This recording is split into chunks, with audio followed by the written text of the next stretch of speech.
Good morning, everyone. I'm just going to give everyone a couple of minutes to log in. I see that I've been looking at the names of the people logging in, and I'm very excited to see some familiar names.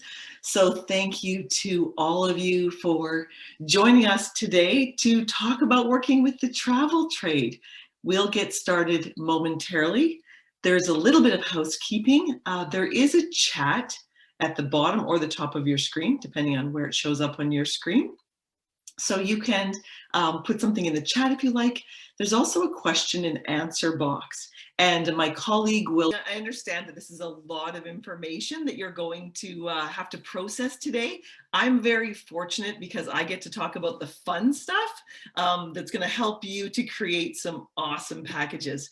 My name is Darcy Guarderas, and I'm a director at Tansei Tourism Solutions. We have over 30 years of tourism experience.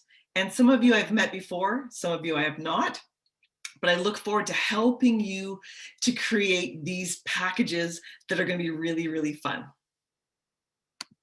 Okay, so it really is going to be retirees who have lots of time on their hands, maybe the younger generation, the millennials who love adventure, who are seeking things, to get out there and really explore.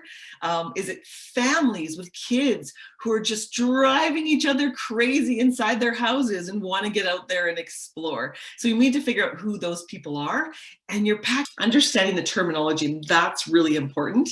Again, might seem kind of simple for some of you, but there'll be some great reminders in here.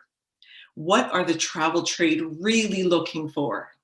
And are you ready? Pricing and commissions, and the fine print as well. So let's get started. Tourism is a relationship-driven business. And when you're working with a travel trade, it really is all about the relationships that you have. And now is the time one in that restaurant needs to know how to accept that voucher, because if you only teach one person and they're not there, you can see that there will be a problem. There's just a few things you might want to consider, as mentioned by all kinds of options. So I really want you to stop for a moment and think outside the box.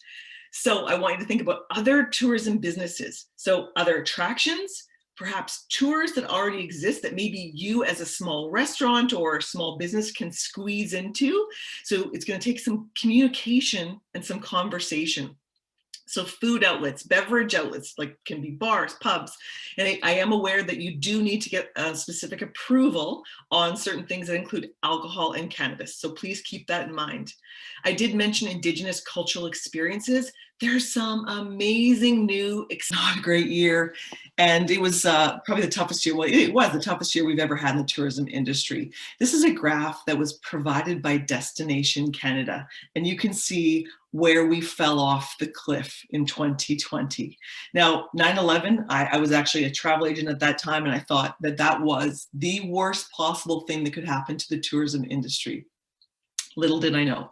Then, of course, SARS came along 2004, 2005, and then followed by a global economic crisis, a lot going on, and then 2020, bang, it hit us.